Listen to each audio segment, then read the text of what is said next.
South central railway की तरफ से आपकी अप्रेंटिस की पोस्ट पर यहाँ पर नोटिफिकेशन आ चुकी है 2026 की। और इसमें मैं आपको बताने वाला हूँ एलिजिबिलिटी क्राइटेरिया क्या है, सिलेक्शन का प्रोसेस यहाँ पर कैसे क्या रहने वाला है, एग्जाम पैटर्न क्या रहेगा, स्टिपेंड आपको कितना क्या मिलेगा, कैसे आप इसमें अप्लाई करोगे, ये सभी इन्फॉर्मेशन मैं आपको इस वीडियो में शेयर करूंगा। अगर आप हमारे चैनल रैंकिंग पीडिया एजुकेशन पर नए हैं तो चैनल को अभी सब्सक्राइब कर लें। और आपने अगर अभी तक हमारे एप्लीकेशन को इंस्टॉल नहीं किया है तो आप हमारे एप्लीकेशन को इंस्टॉल करें। जब आप एप्लीकेशन पे विजिट करोगे वेबसाइट पर तो वहां पर आपको टेस्ट पास फीचर मिल जाएगा। अब इस टेस्ट पास फीचर में ऐसा क्या है, इसमें आपका ऑल इन वन वहां टेस्ट जो पैकेज है वो आपका इसमें इंक्लूड रहेगा। अब इसमें क्या क्या आपको प्रोवाइड किया जाएगा, 3000 प्लस आपको यहाँ पर टेस्ट सीरीज मिलने वाली है। टेस्ट सीरीज कहने का मतलब है इस टेस्ट सीरीज में आपके एसएससी के एग्जाम्स हैं, इसके आपको मॉक टेस्ट मिलेंगे, प्लस आपको डिफेंस एग्जाम की तैयारी कर रहे हो उसके भी आपको मॉक टेस्ट मिलने वाले हैं। रेलवे एग्जाम या बैंकिंग एग्जाम या टीचिंग एग्जाम, किसी भी एग्जाम की अगर आप प्रिपरेशन कर रहे हो तो 3000 प्लस आपको यहाँ पर टेस्ट सीरीज मिलने वाली है इस वन टेस्ट महा पैकेज में। फी आपकी सिर्फ और सिर्फ यहाँ पर 499 रुपीज है। तो आप हमारे एप्लीकेशन को इंस्टॉल कर ले या फिर आप हमारी वेबसाइट rankingpediaeducation.com पर जब आप विजिट करोगे तो वहां से आप इसे इनेबल कर सकते हो। अब आते हैं वीडियो पे वापस, स्टार्ट करते हैं। यहाँ पर ओपनिंग डेट ऑफ जो एप्लीकेशन है वो आपकी है 12 मार्च 2026, यानी कि आपकी 12 मार्च से ये एप्लीकेशन आपकी स्टार्ट हो रही है। और इसकी जो क्लोजिंग जो डेट है आपकी है 11 अप्रैल 2026। ठीक है, 12 मार्च से लेकर 11 अप्रैल तक आपकी जो है ये एप्लीकेशन स्टार्ट रहेगी।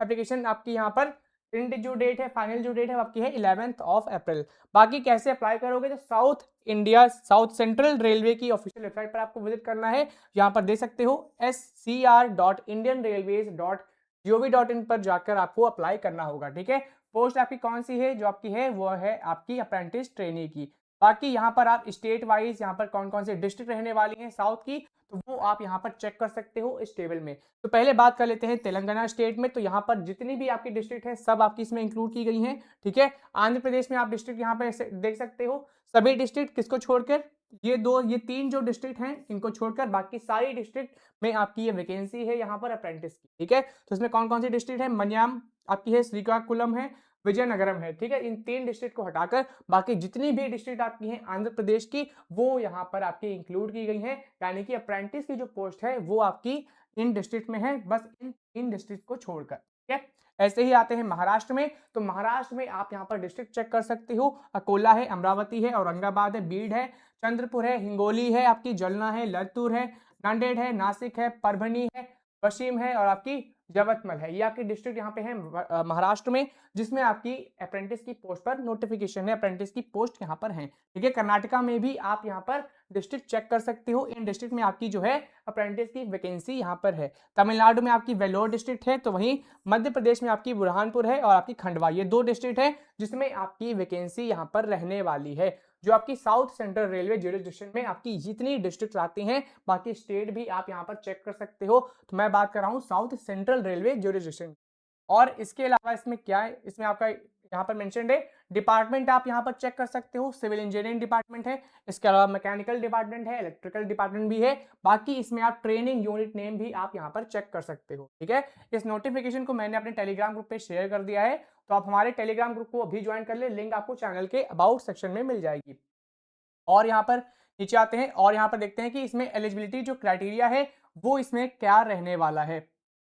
तो यहाँ पर आप ट्रेड वाइज यहाँ पर वैकेंसी आप देख सकते हो। ठीक है, यहाँ पर वैकेंसी मेंशन्ड है, ओवरऑल जो आपके कितने स्लॉट्स हैं, तो ओवरऑल आपके 2801 स्लॉट्स यहाँ पर रहने वाले हैं। बाकी आप कैटेगरी वाइज इसमें यहाँ पर वैकेंसी चेक कर सकते हो। तो पहले अगर हम बात करते हैं जो यहाँ पर पहली जो ट्रेड यहाँ पर मेंशन्ड है एसी मैकेनिक की, तो एसी मैकेनिक ट्रेड में आपकी कितनी वैकेंसी है, टोटल यहाँ पर आपकी 251 यहाँ पर वैकेंसी है। इसमें भी आप कैटेगरी वाइज यहाँ पर चेक कर सकते हो, एससी कैटेगरी में 38 वैकेंसी है, एसटी में यहाँ पर सिर्फ 19 वैकेंसी है, ओबीसी में 67, ईडब्ल्यूएस में 25 और आपकी अनरिजर्व कैटेगरी में आपकी 102 वैकेंसी है। बाकी और भी अदर यहाँ पर ट्रेड मेंशन है, जैसे कि कारपेंटर ट्रेड में आपकी यहाँ पर 22 वैकेंसी है, सीओपीए में आपकी टोटल यहाँ पर जो है 181 वैकेंसी है। बाकी कैटेगरी वाइज आप यहाँ पर चेक कर सकते हो, SC, ST, OBC, EWS, WBD, ex serviceman, इनकी भी यहाँ पर वैकेंसीज मेंशन्ड है। ठीक है, डीजल मैकेनिक की टोटल यहाँ पर 105 वैकेंसी है, इलेक्ट्रिशियन में यहाँ पर अच्छी वैकेंसी है, 1258 वैकेंसी यहाँ पर इलेक्ट्रिशियन की है, इलेक्ट्रॉनिक मैकेनिक की 38 वैकेंसी है,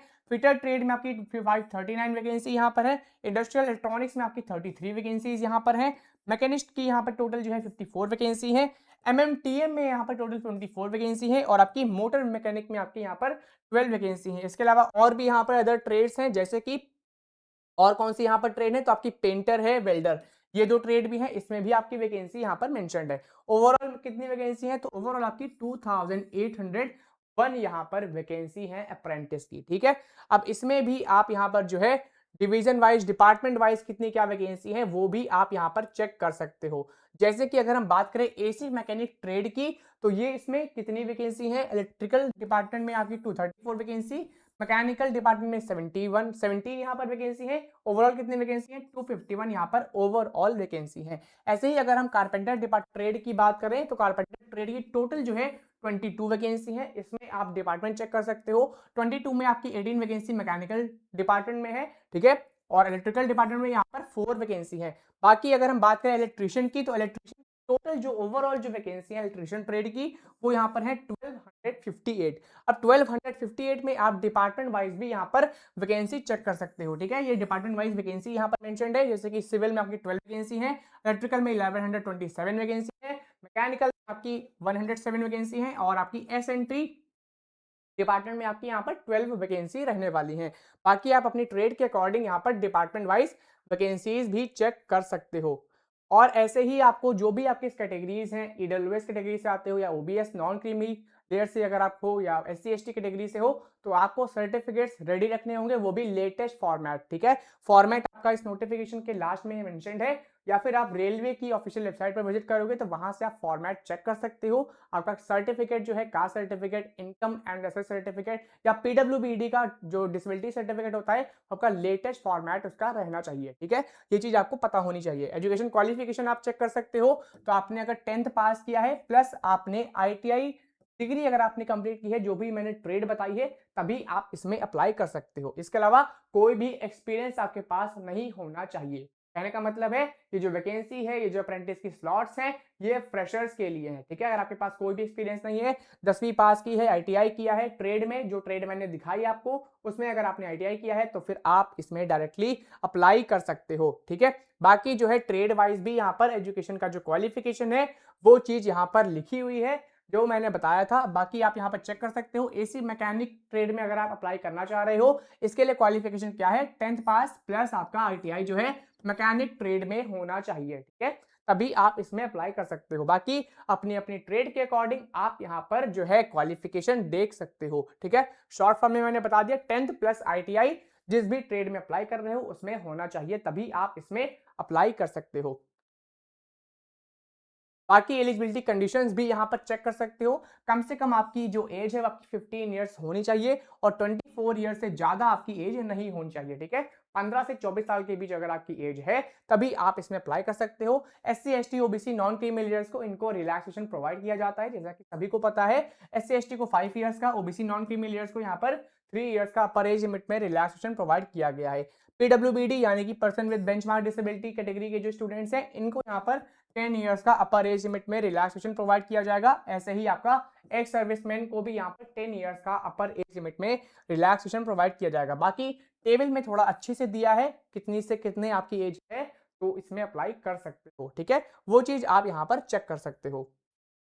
और इसमें इंपॉर्टेंट क्या है, मोड ऑफ सिलेक्शन की यहाँ पर बात कर लेते हैं। तो यहाँ पर जो भी जितना आपने मार्क्स स्कोर किया है अपने 10th में, अपने आईटीआई डिग्री में, उस बिहाफ पर ही यहाँ पर आपका सिलेक्शन होगा, ठीक है। बाकी यहाँ पर आप चेक कर सकते हो, गाइडलाइंस कुछ यहाँ पर मेंशन्ड है, तो वो भी आप यहाँ पर देख सकते हो, ठीक है। मेडिकल फिटनेस और फिजिकल स्टैंडर्ड्स ये सभी भी यहाँ पे रखे गए हैं। बाकी पेमेंट ऑफ फी आप यहाँ पर चेक कर सकते हो, कितनी अमाउंट यहाँ पर फी पे करनी होगी, तो वो आपकी 100 रुपीज़ है, और ये फी आपकी नॉन रिफंडेबल है, ठीक है। ये चीज़ आपको ध्यान रखनी है। मोड ऑफ पेमेंट भी आप चेक कर सकते हो, net banking, SBI ATM, credit card या एसबीआई यूपीआई के थ्रू भी आप इसे इजिली पे कर सकते हो एप्लीकेशन फी। बाकी जो एससी एसटी कैटेगरी जो कैंडिडेट्स हैं, फीमेल हैं, ट्रांसजेंडर हैं, या फिर अगर आप पीडब्ल्यूबीडी कैटेगरी से आते हो, तो फिर आपको यहाँ पर कोई भी फी नहीं पे करनी है, ठीक है। अगर आप ओबीसी कैटेगरी से हो या ईडब्ल्यूएस कैटेगरी से हो, जनरल कैटेगरी से हो, तो आपको 100 रुपए यहाँ पर फी देनी होगी, ठीक है। बाकी मीडियम मैंने बता दिया है किस मोड में आप पे कर सकते हो। कैसे क्या इसमें अप्लाई करना होगा, तो इसमें सबसे पहले आपको इसकी official website, south central railway की जो ऑफिशियल वेबसाइट है, उस पर आपको विजिट करके इसमें लॉगिन करना होगा। रजिस्ट्रेशन प्रोसेस अपना कंप्लीट करना होगा, फिर आपको जाना है एप्लीकेशन फॉर्मेट पे। एप्लीकेशन पे जब आप जाओगे तो वहां पर आपको एप्लीकेशन फॉर्मेट मिल जाएगा, उसको जाकर आपको फिल कर देना है, ठीक है। आपको ऑनलाइन एक्ट अप्रेंटिस एप्लीकेशन पे क्लिक करना है, लिंक पे, उस पर आपका एप्लीकेशन फॉर्म ओपन हो जाएगा। वहां पे जो भी आपकी गाइडलाइंस है, जो भी यहाँ पे डिग्री मांग रहे हैं, वो आपको फिल कर देनी है, ठीक है। डिटेल्स आपको फिल कर देनी है। बाकी यहाँ पर चेक कर सकते हो, उसी से रिलेटेड आपका यहाँ पर जो है गाइडलाइंस लिखी हुई है कि कैसे क्या आपको इसमें अप्लाई करना होगा। बाकी अगर कोई गलती हो जाती है तो फिर आपको यहाँ पर जो आपका एप्लीकेशन का जो फॉर्मेट है वो आपका यहाँ पर रिजेक्ट किया जाएगा। ये चीज़ भी इसमें मेंशन्ड है। मोड ऑफ एप्लीकेशन मैंने आपको बता ही दिया था। बाकी जो है यहाँ पर आप जो है फॉर्मेट चेक कर सकते हो। अगर आप SC/ST कैटेगरी से हो तो कास्ट का जो सर्टिफिकेट है, जो उसका फॉर्मेट है, वो कुछ इस तरह से होना चाहिए, ठीक है। लेटेस्ट फॉर्मेट है, ये आप चेक कर सकते हो, रेलवे की तरफ से आया है। और इसी फॉर्मेट में आपके जितने भी कास्ट सर्टिफिकेट हैं या जो भी आपके फॉर्मेट है, वो आपके इसी फॉर्मेट में होना चाहिए, ठीक है। जो भी आपके सर्टिफिकेट्स हैं, जैसे कि ओबीसी सर्टिफिकेट का फॉर्मेट आप यहाँ पर चेक कर सकते हो। अगर आप ओबीसी कैटेगरी से आते हो तो इस तरह से आपका फॉर्मेट होना चाहिए, ठीक है। ऐसे ही आपका ईडब्ल्यूएस कैटेगरी के लिए इनकम एंड एसेस सर्टिफिकेट होगा। बाकी डिक्लेरेशन भी आप यहाँ पर चेक कर सकते हो, ओबीसी की तरफ से सबमिट की जाएगी। जो ओबीसी कैटेगरी कैंडिडेट्स हैं उनकी तरफ से यहाँ पर डिस्क्रिप्शन सबमिट किया जाएगा। और ये जो है ये आपका है ईडब्ल्यूएस के लिए। ईडब्ल्यूएस के लिए मैंने बताया था इनकम एंड एसेस सर्टिफिकेट, ये आपका जो ईडब्ल्यूएस कैटेगरी से स्टूडेंट्स हैं 10% रिजर्वेशन इनको दिया जाता है। इनको ये वाला फॉर्मेट अप्लाई करना होगा, ये वाला फॉर्मेट में आपको सर्टिफिकेट रेडी रखने होंगे, ठीक है। ये फॉर्मेट आप यहाँ पर चेक कर सकते हो। ऐसा ही बाकी यहाँ पर फॉर्मेट यहाँ पर मेंशन है, मेडिकल फिटनेस का भी फॉर्मेट आप चेक कर सकते हो। यहाँ पे सर्टिफिकेट ये आपका रिक्वायर्ड रहेगा जब आप एप्लीकेशन फॉर्म फिलअप कर रहे हो, ठीक है। तो ये आपकी बहुत अच्छी वैकेंसी है रेलवे की तरफ से, इसमें जरूर अप्लाई करो। फ्रेशर्स जॉब है, 10th किया है, ITI किया है, तो इसमें आप जरूर अप्लाई करें। और ऐसे ही लेटेस्ट नोटिफिकेशन के लिए चैनल को भी सब्सक्राइब कर लो। धन्यवाद।